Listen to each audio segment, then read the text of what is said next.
So today I've got an hour to distill all of the world of principles, practices, and barriers into 60 minutes. And again, as with most of this stuff, I'm still learning every day, and I feel like I know about this much about principles, practices, and barriers because there's so many experts out there that know so much more.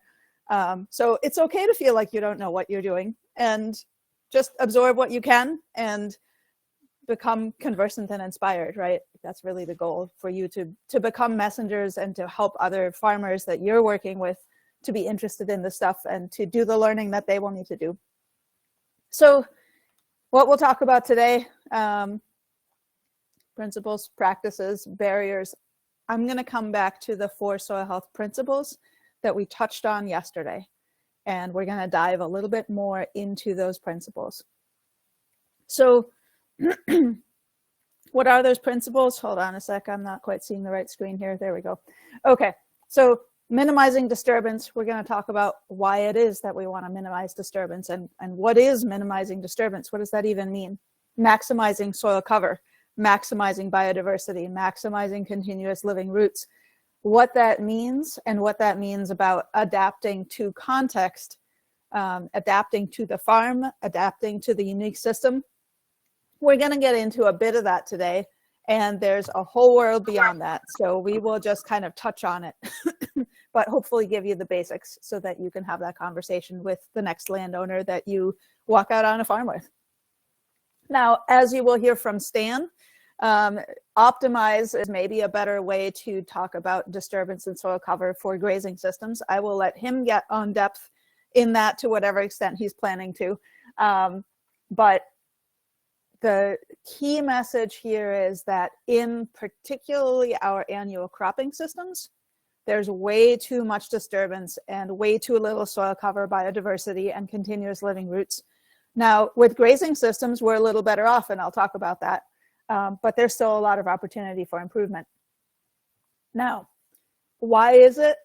What about those 4 principles? What do they even mean? Basically, it's all about caring for your below ground livestock, as you would for above ground livestock. So for those of you all who work with grazers, at least those folks know that they're livestock owners.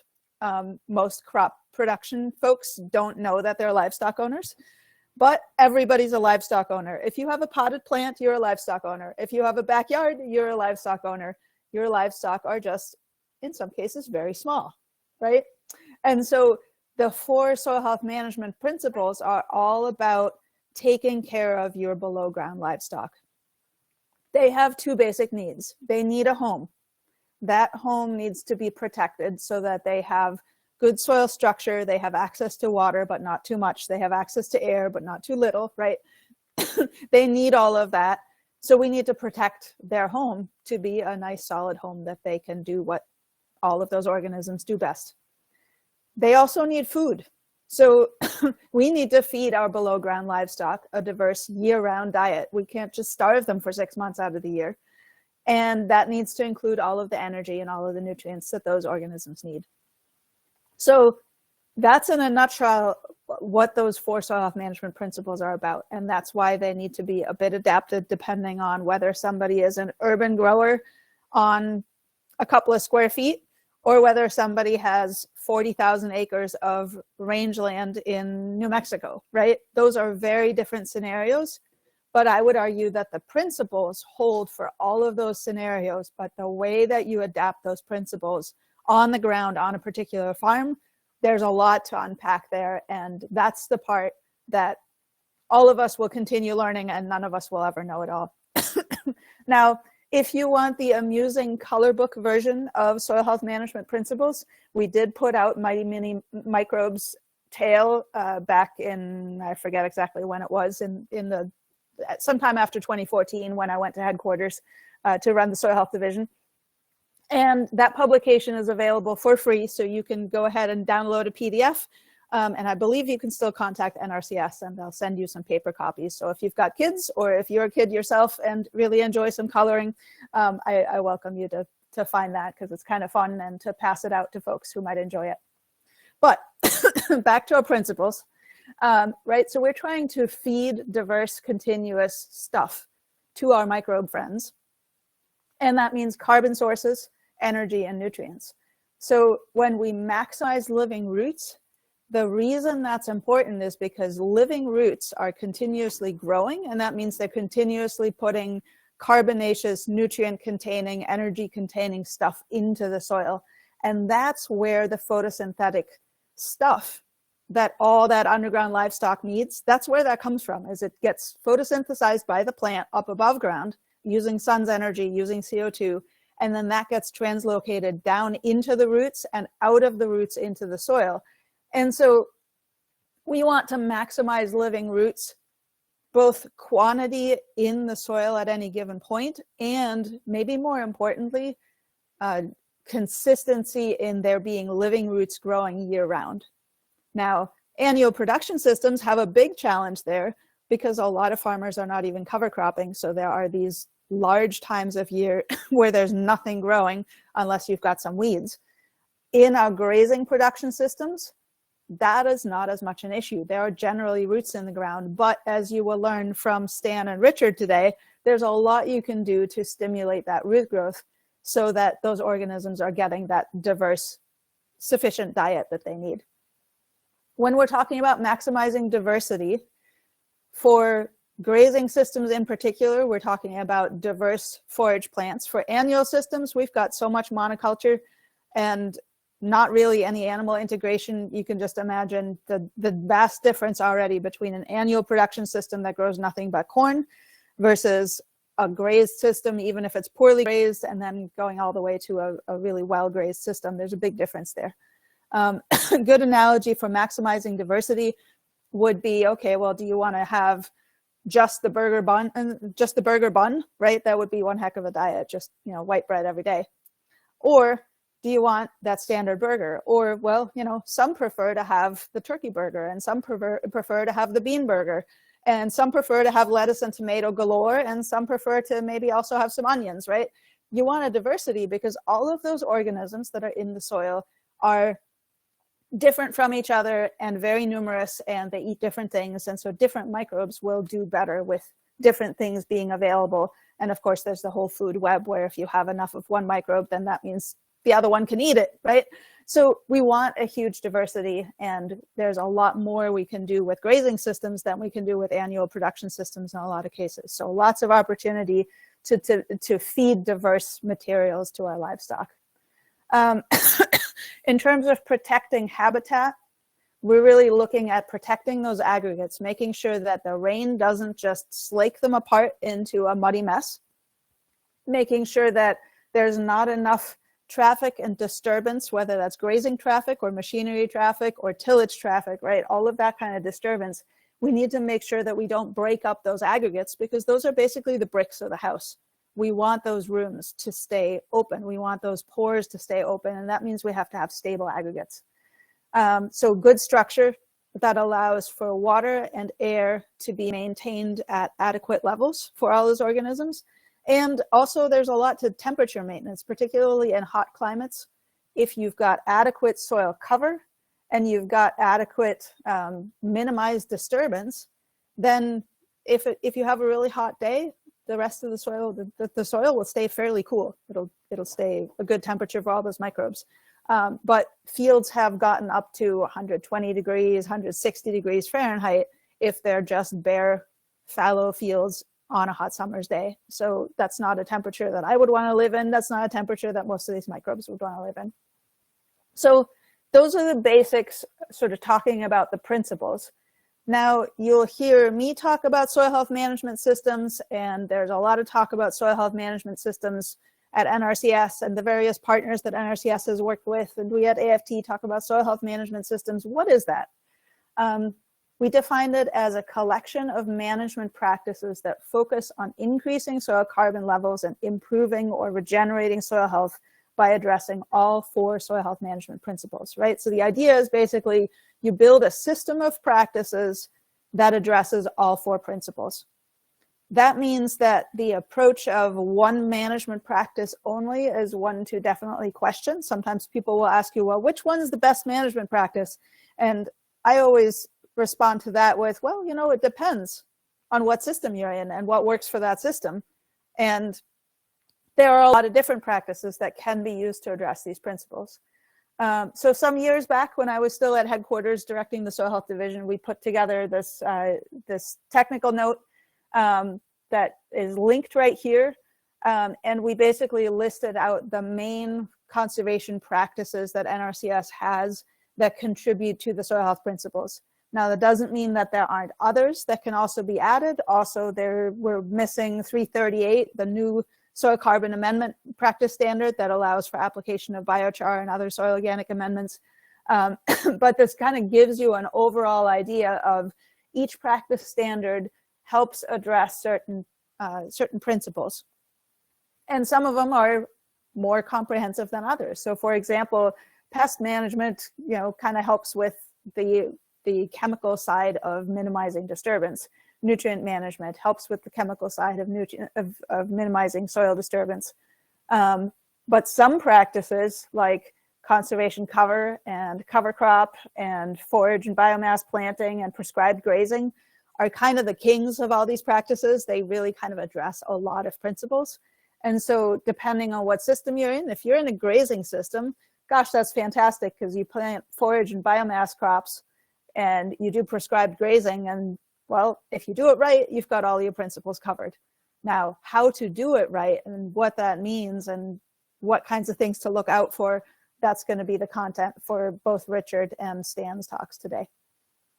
So quick overview though of those principles. I just want to put this in light of, okay, what might one see out there and how do we see that these work, right? Because sometimes the question you'll get is, well, how do you know that these practices work? How do you know that these principles work? Well, our colleague Barry Fisher, who by the way is the lead trainer for advanced soil health training courses, he got this aerial image of one farm where a farmer was asking him, what is that dark green strip that goes down the field? That's not some kind of soil variability. What is that? What's going on there?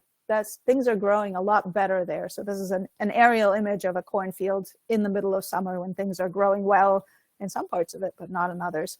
And basically what it turned out to be is that long ago, this had been its own parcel and there used to be a fence line, and that fence line got taken out. And so the soils were still much more higher function right in that fence line. And so therefore, that soil was producing a much better crop.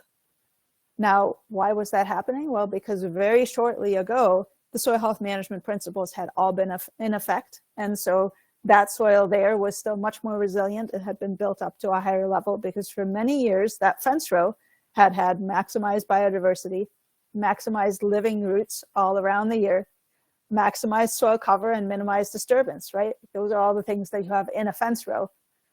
Now, gosh, that sounds a lot like a grazing system, right? You have generally all those much more in place than you do in an annual system.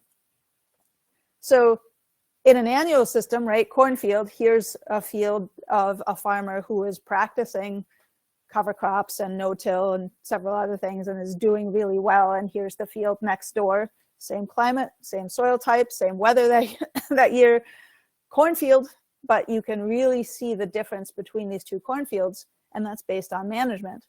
We can think about that in the grazing world when we look at an annual cropping field, right? We are really doing a lot of damage. There tends to be in conventional crop fields, there tends to be a lot of disturbance, very little soil cover for a lot of the year, very little biodiversity. Often it's a monoculture, and very little in terms of continuous living roots. You basically have corn roots for about half the year, and that's it.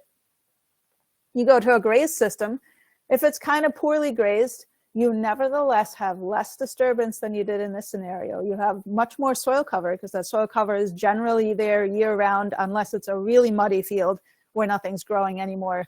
Or, a feedlot, okay, you can't really grow stuff there anymore because there's so much hoof traffic that is all turning to mud, right? But in a grazing scenario, there's still some grass there, it's just overgrazed, but at least you have soil cover.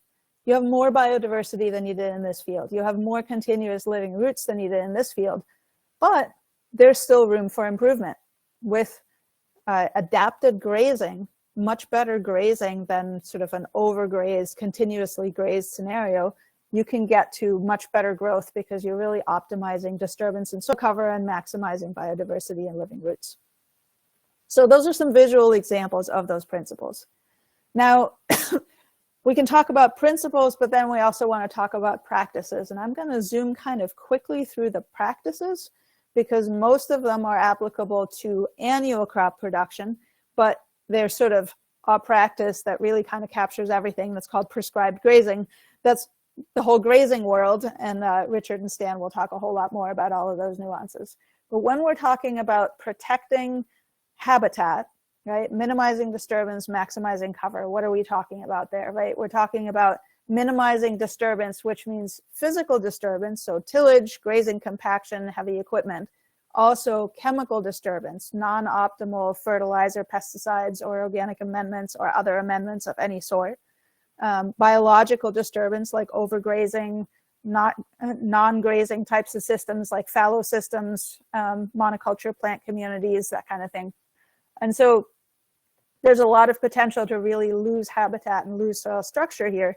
And so some of the practices that can be used to address that then are what NRCS calls residue and tillage management. There's no-till and reduced-till, basically reducing tillage, right?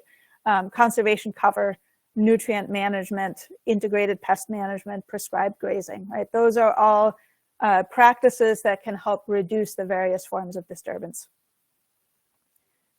Maximizing soil cover, right? We really need our soil cover for a lot of reasons. We want to reduce erosion, we want to increase infiltration, we want to reduce evaporation, we want to moderate soil temperature, improve habitat for soil organisms, food for biota, mitigate compaction from machines and livestock, right? These are all good reasons to have plenty of soil cover. How do we do that? Well, it depends on the system. If you're in an annual production system, you use cover crops. You can actually graze cover crops, and that's something that Stan will talk a bit about. And that's a really neat opportunity for livestock growers that have livestock, but they also have some annual cropland. There's some really nice win-wins there. Again, for increasing soil cover, you can reduce your tillage. Conservation covers, mulching, controlled traffic, forage and biomass planting, prescribed grazing, right? Prescribed grazing you're going to see everywhere because it really contributes to all of the principles. When we talk about feeding the diverse livestock, we've got maximizing the presence of living roots, right? We want the roots to be there for as long as possible. And so how do we do that? Well, in a nutshell, we need to grow or graze crops or cover crops in the off season for annual cropping. So we don't want bare ground. We really want something growing there all the time. We want to avoid any kind of bare fallow. We want to avoid overgrazing that leaves the soil totally visible and denuded and exposed to the elements. We want to increase time in perennial crops wherever we can. So wherever you can pair an annual crop production person with a grazing person, right? That might be one way to get some more cover on those lands. And again, what practices, right? You're seeing some of the same ones: conservation crop rotation, conservation cover crops, forage and biomass planting, prescribed grazing. Also for maximizing the presence of living roots, soil carbon amendment, biochar, for instance, really helps roots grow better in situations where, for example, the pH is low. That biochar brings up the pH. It also adds some nutrients. It also provides really good habitat for microorganisms that are beneficial to those living roots. So that's why that is added there now. And then maximizing biodiversity. How do we do that? We want diverse cover crops and legumes and crops too. We really want to diversify what we've got out there, and not just diversified plants, but also diversified other organisms, right? We want to diversify our biota in the soil. We want to diversify in terms of bringing some livestock in wherever that is an option. So really integrating livestock is something that can really help with getting better soil health. Livestock sometimes get a bad rap. You'll hear all about that from Richard and Stan. But the reason for that is not that it's the livestock's fault. It's the way that we manage that livestock. If we manage livestock well, if we manage forage production and harvest well, then we're going to get much healthier soils, and it can actually be a really positive thing to integrate livestock into a rotation from a biodiversity standpoint and all the other standpoints as well. And again, here's that list of NRCS practices. So lots of opportunities, right? Things that some folks haven't seen when you're thinking of your conventional agriculture, freshly plowed field. Well, here's somebody roller crimping a very large rye crop, and then you can plant directly into that. You never even see the soil. You just plant your transplants, your vegetable transplants, or whatever it may be, or your corn directly into a rolled crop or into a sprayed crop, depending on the kind of system that you're in. There's various equipment out there now. Some folks here in Western New York have experimented with high clearance cover crop interseeding and side dressing. And so that's really, one of the things that's up and coming.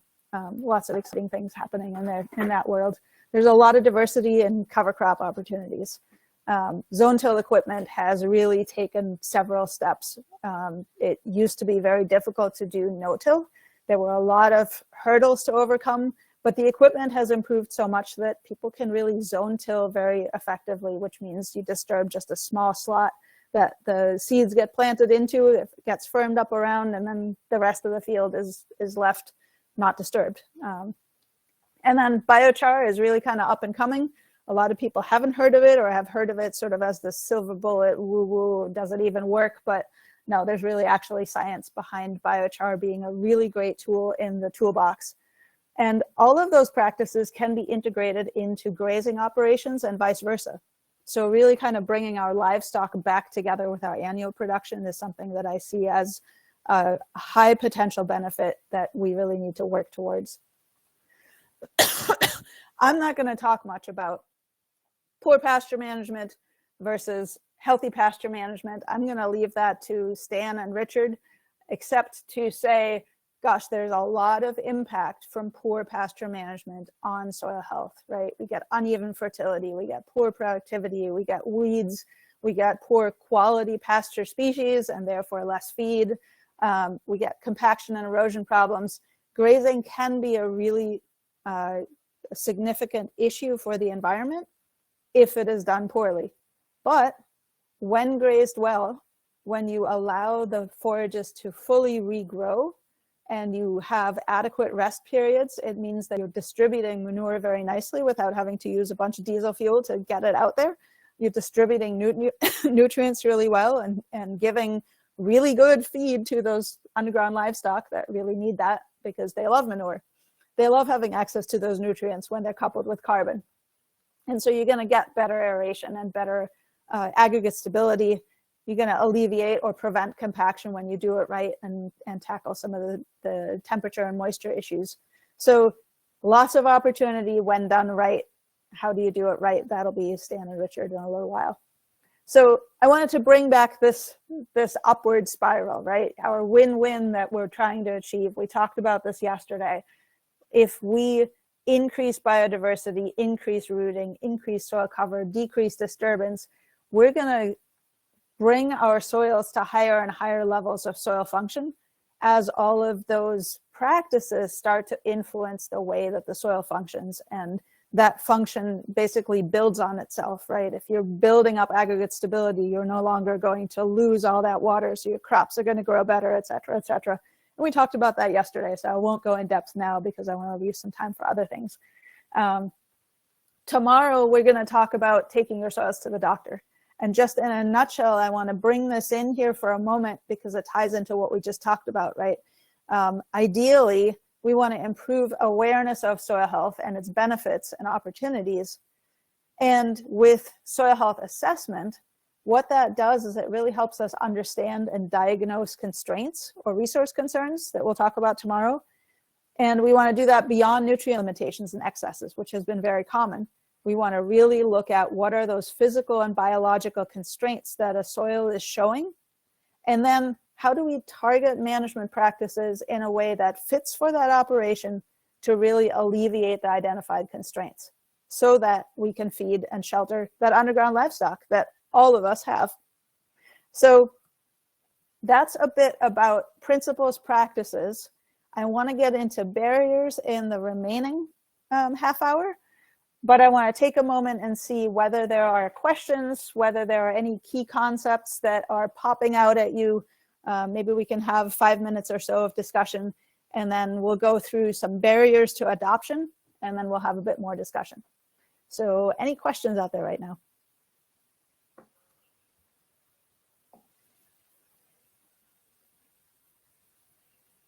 And feel free to either jump, I'm not seeing any hands raised, but feel free to put a question in the chat.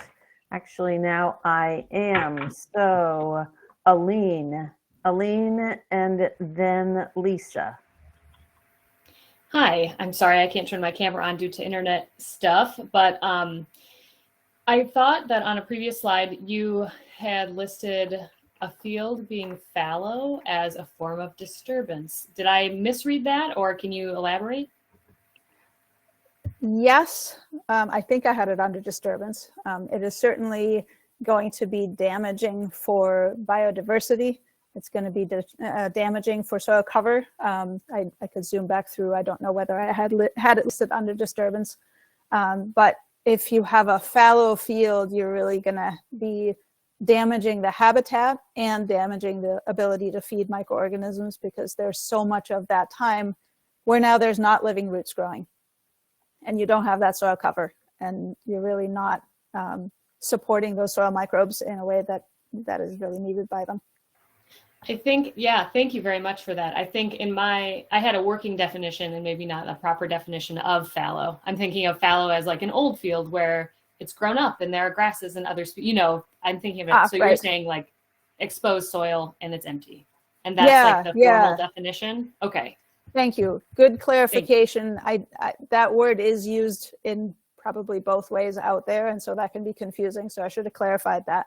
What I mean definitely is sort of the fallow field, as in the field is bare, you're not letting anything grow. Some farmers will even go in and either use chemicals or use tillage to keep weeds at bay. It's a good weed management strategy because you're letting weeds sprout and then killing them, but it's really bad for soil health.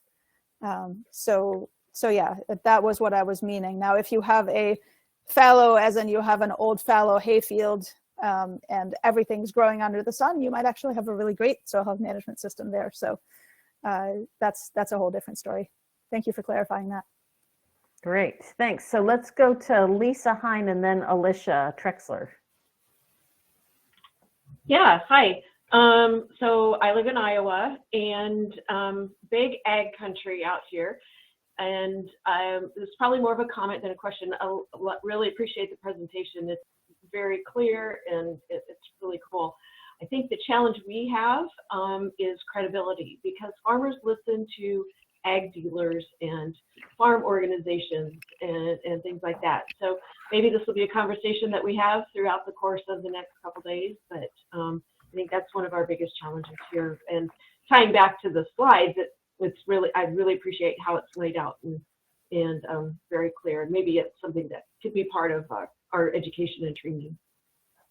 Thank you. And that's such an excellent comment, and it's so very real. I think things are changing out there.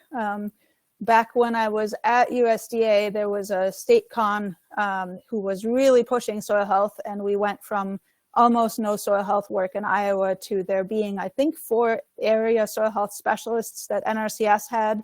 We were doing a lot of trainings. One of our division specialists was going there and doing a lot of trainings. And so I think we really made a lot of progress, but like you say, Iowa is big. I mean, that's millions and millions and millions of acres of just corn. And that's what's economically viable right now. And we'll get into that a little more when we talk about the barriers.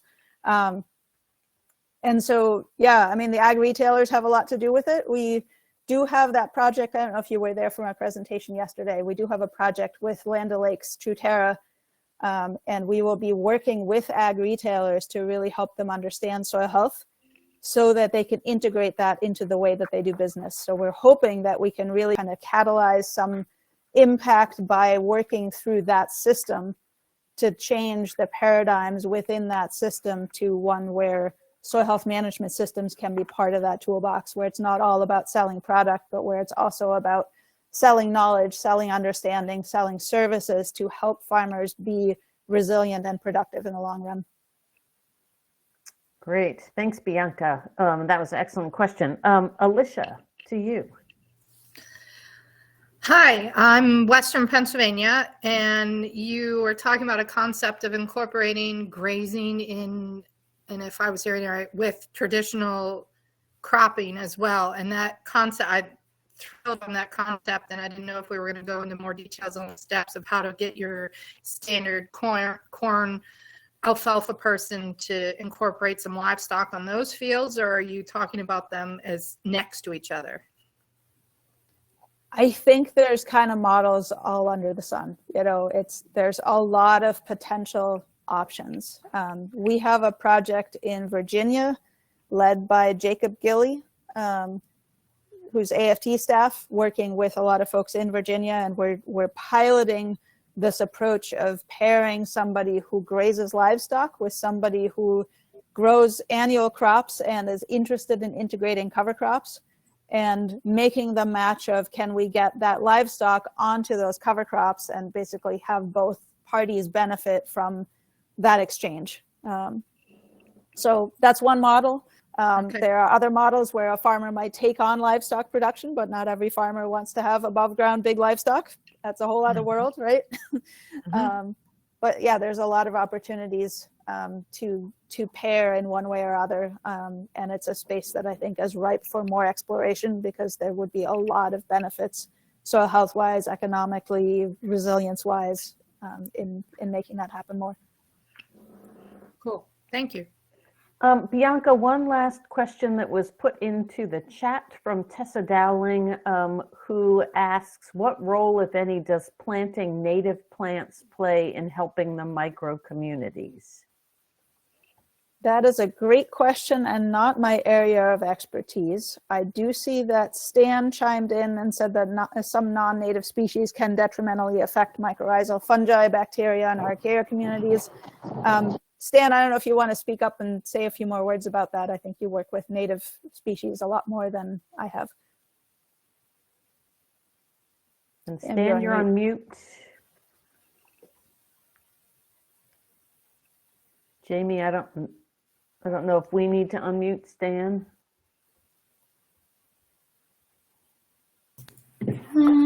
Okay, can you hear me now? There you are. There Yes. you go. Beautiful. Okay, I unmuted on my side, but anyway, so there's some research. I might show a little bit of it tomorrow, but where like smooth brome actually has a detrimental effect on mycorrhizal fungi. And there's some other research in Canada where non-native species had a detrimental effect on bacteria. And I've seen some stuff where archaea is almost eliminated in some cases where the species switch to non-native, you know, so it does impact, it can impact. Not all non-native species are detrimental necessarily, and they have different impacts. So like Kentucky bluegrass impacts the community differently than smooth brome, for example. So, but it is a consideration. So native species typically play better, is how I put it, with the native mycorrhizal fungi that are there. And so I tend to encourage that whenever possible. But Thanks, Great, Stan. thanks. That's Bianca, that's all the questions that I see at the moment. Great. Well, I was thinking that it's probably about time to go on to the next part of the presentation. I wanted to do a little bit of sort of broad brush, what are the barriers to soil health adoption? And then I know both Stan and Richard will be able to address that much more in detail for grazing type operations. So generally, what are we talking about when we're talking about adopting soil health practices? That takes a lot, right? And it's not just that it requires an understanding and willingness to pursue a totally different management system from a physical standpoint, right? You have to understand physically what resources you have, how your production system works, and how it is that this difference in management is going to be, you know, better. But then you have to be willing to implement it. That might mean new machinery. It might mean costs that you're not used to, that you didn't have before. So there's a lot to that. But then there's also the social considerations, right? If you're the odd one out, if you don't feel like you can go to the coffee shop anymore because everybody's going to laugh you out of the coffee shop, right? That can be pretty tough. And some farmers really thrive being the innovator and being the odd one out. But a lot of us are very much herd creatures and just kind of like to do things the way that our community does so that we get the understanding. And a lot of farmers really don't have that social support. And then there are economic considerations where you really, if you don't know what that return on investment is of making that change, that might just be too risky. Some people are risk takers and they want to try it out, but you just really, that's a really big barrier. We're going to get a little bit at all of those throughout this training. So for example, Michelle's team will talk a lot about some of the economic considerations. I believe that Richard will touch on them some. And we're talking a lot about sort of the knowledge, the technical aspects of it, of course, and we're talking a fair bit also about sort of the social implications. So all of those pieces are important. And so for you all to understand that there are those human, social, economic considerations in addition to the technical knowledge, I think that's really important, so that as you become conversant and inspired and you pass on what you're learning here, you can also be acknowledging that this is not just a simple, easy, just wave your hand this way versus that way kind of thing, right? Like it's a major change. And we're asking people to make a paradigm shift and then wholesale change their business that's funding their family, right? So we're asking for something pretty big. We want to make that easy. We want to make it clear that it is actually worthwhile. So what does adoption look like when we look at a population, right? There's always those innovators. Those are the folks that try it first. About 2.5% of a population will say, here's this cool new thing that I want to try out and nobody's ever done it before, and I'm all there. Then there's the early adopters that look at what the innovators do, and as soon as it starts to look like, yeah, that's pretty good, I think I'm going to try that, they're there. Where we want to get with soil health is to that early majority, because generally when you get the early majority in, then the late majority follows. And what that means is basically those people who really want to see good proof that it works. They really want to know there's a good return on investment. They want the data, but then they're ready to jump in. Well, then once half the people are doing it, the rest of most of the folks say, okay, this is what everybody's doing now. I guess I got to do it too. You're always going to have those laggards that are never going to pick it up. And a really great example that I like to hold up for that is, if I could see all of you in an audience right now, I would say, who here had a cell phone 20 years ago? And chances are there's few of you that would raise their hand. I wouldn't be raising my hand. I was dead set that I was never going to have a cell phone. And then what do you know? A couple of years later, I had a cell phone. And now my cell phone runs my life. And sometimes that's not a good thing, but in lots of ways, right, it really facilitates things. I can be in touch with anybody around the world 24/7 if I want to be. I can have my dictionary and my library in my pocket. It's amazing to have these phones that are no longer even just phones, right? My son doesn't even know what a dial phone was, and that's what I grew up with. Things change a lot, right? And these days you walk down any street and you're going to see people on their phone, and it is the new normal. It's the new conventional for phones. Now, that's what we're trying to achieve with our agriculture, right? When I talk about the new conventional agriculture, I'm talking about let's get that early and late majority into the fold on soil health. I think that at this point, we're past just the innovators. We've got our early adopters that are taking on cover crops, that are taking on no-till.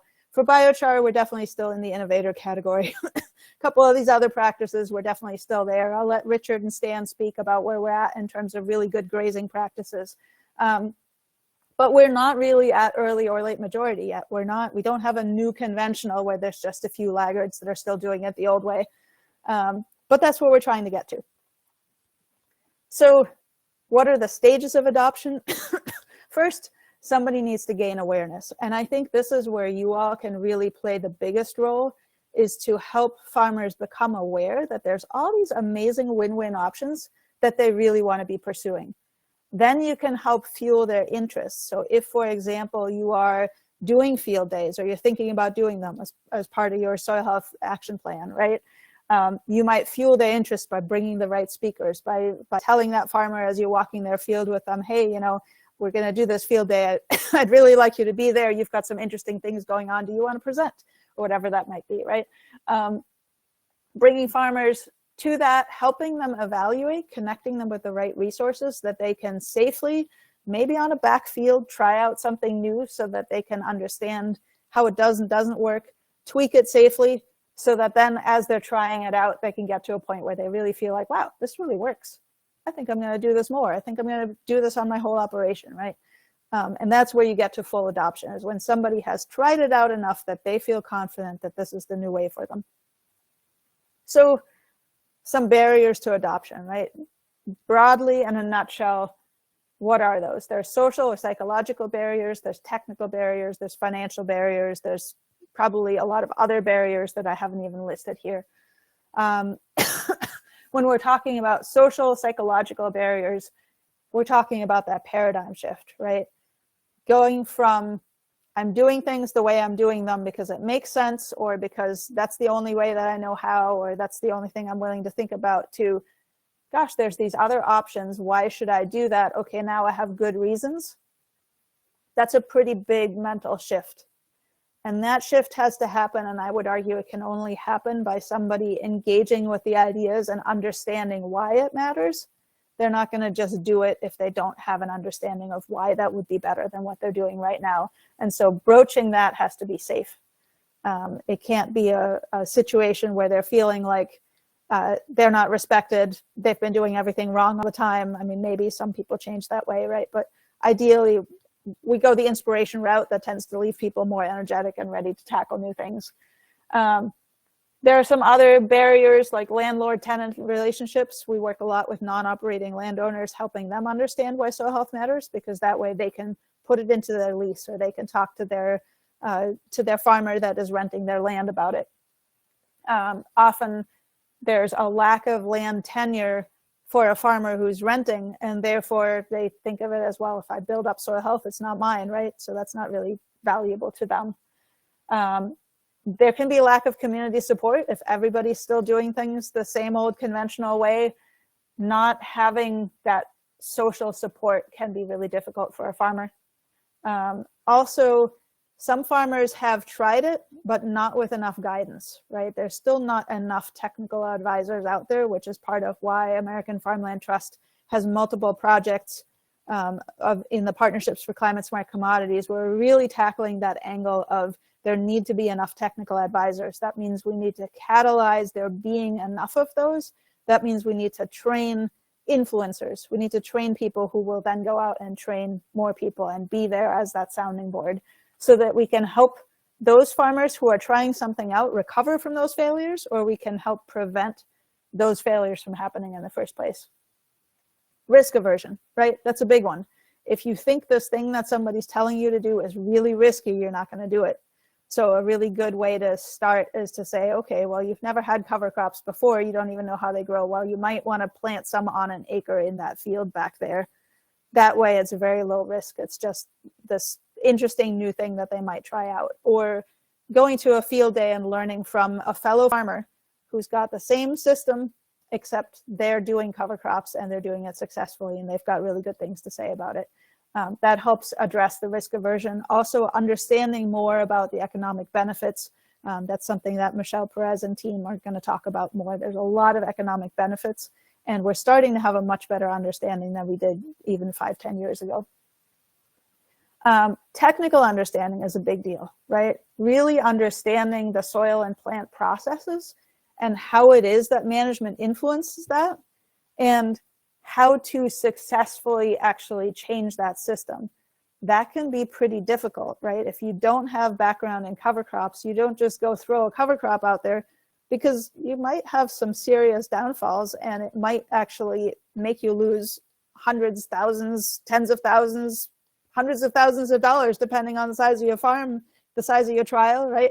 So you want to make sure as a farmer that you have enough information that when you first do this, you do it as correctly as possible, or as safely and on a small scale as possible.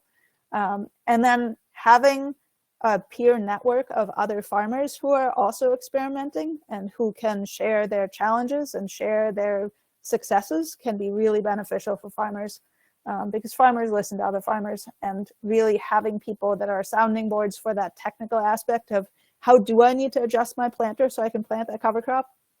When is it that I kill that cover crop? How is it that I roll it down if I'm an organic farmer so that it doesn't pop back up, right? There's a lot of key challenges there, and having a network that you can tap into as a farmer where you can help solve those problems, prevent failures, recover from them is really critical. Financially, of course, that really ties in, right? Lack of information on economic costs and benefits and risks has been a really big deterrent, but we're making some progress on that side. So that's really exciting. There's often investment costs, right? Needing new equipment, needing the learning time for you to even start doing something new. And then when we're talking about actually changing the production system so that what is being sold is no longer just corn and soy, but you're adding other crops to it, well, there's a whole other level of complication there, right? Because if there's no market for barley, if there's no market for rye, if there's no market for, you know, whatever your new agroforestry crop, if you don't have that part taken care of, you're probably not going to go down that route. Also, there's a lot of policy impacts, and that's another key piece that AFT works on. Really making sure that policies don't get in the way of farmers adopting these new practices and having success is one key place where we all can have an impact. So that's a broad sweeping overview, right? What can you do about it? I think one of the key places where land trusts and similar organizations can make an impact, and you can consider this for your soil health action plan, is in moving farmers from awareness to adoption. That initial awareness, building that and then helping build networks is really key. So for example, you might work to develop relationships with producers so that you become a trusted advisor in their network. You might pursue opportunities for helping producers educate themselves on soil health. You might invite them or accompany them to soil health related events. You might organize some yourself. You might organize a peer network of all of your landowners to talk to each other about soil health in some kind of a coffee shop type format, or in social media groups, or all of those combined. You might invite them to have a conversation in the field and do the assessment right there. You might do that with just one farmer, or you might have a couple of farmers come to this farm and then come to that farm and do some of these assessments. You might conduct demonstrations like Doug Peterson and Ray Archuleta's demonstrations that we saw on video yesterday.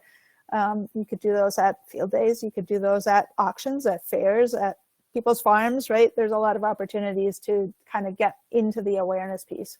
And then beyond that, facilitating those paradigm shifts is really a lot about building relationships and building networks. I would say mentors are key. There's a lot of research out in that space. Gabrielle and team have a lot going in that space, and we'll be putting out some more information about peer-to-peer networks and their effectiveness over the coming months as part of our Climate Smart Commodities projects. And so mentoring networks, you know, building those networks, helping farmers talk to each other about soil health is really key. And then connecting producers to whatever the available resources are. Wherever they're lacking, right, you could help connect producers to help them do their own learning, help them do their own experimenting, connect them to technical assistance networks, connect them to financial assistance networks, help them get access to more agronomic skills and knowledge, help them transition successfully by connecting them to the right people who can provide that technical advice and the economic advice so that they can really make the decisions in ways that are successful for them. So I would say there's a lot of opportunities, and your entity will have certain opportunities that others don't. I think you all are very unique in what you easily can do and what's maybe more challenging. And so we look forward to seeing your action plans and helping kind of refine those and helping brainstorm what some things are that you might do. And we've seen some land trusts do some really exciting things over the last year, so that's been great. A couple of things to remember. Adopting soil health management systems is really a long-term investment. It's not like fertilizer where you add your phosphorus and then it's there, right? It's not as simple as day to day, suddenly there's a change. But in a lot of systems, you can make a really significant change with just a couple of years, 2, 3, 5 years of management. You can really start to see that change. But soil degradation didn't happen overnight. And so improving soil health will also take some time. It's really rebuilding all of that biological function that takes some time. There are agronomic benefits that result in economic benefits, and they may not be always easily measured, right? So there's things like reducing risk of yield variability. You won't see that every year, but if a drought hits 5 years into successful soil health management, that farmer is going to have much better results than a farmer that didn't implement all those practices. And then I'm going to reiterate, it's really about systems, right? The greatest benefits are from soil health management systems rather than a single practice. And those systems really need to be adapted to what that farmer needs, to their climate, to their soils, to their production system, to their context of what resources they have, what things they see as feasible for their life and their work of managing that farm. So there's a lot of adaptation that has to happen on a unique day-by-day basis. But all in all, I would say it's really worth it, because here's all of the benefits that we can get from managing for soil health, right? We get all of these things when we manage for healthy soils. And that's a pretty long list. It's a pretty good list, right? There's a lot of benefits there. They are real. These are documented in the scientific literature. And I would say that one of the reasons why soil health has been taking off so much is because we got from the place of all this research being done, really kind of panning out, to now farmers are, and a lot of farmers had been trying it, sort of the niche farmer, right? But now it's really turning into many more farmers are taking the old conventional and saying, look, there's a new way to do this, and I'm going to do it on 40,000 acres, right? That is actually happening, which is really exciting. So I want to leave a few minutes for more question and answer. Any kind of discussion you want to have. I'm curious to hear what your perception is of soil health in your community, whether there are particular barriers that popped up for you as, oh yeah, that's definitely happening where I am, or oh, we don't really have that issue, and whether you have solutions in mind that you think your organization could participate in.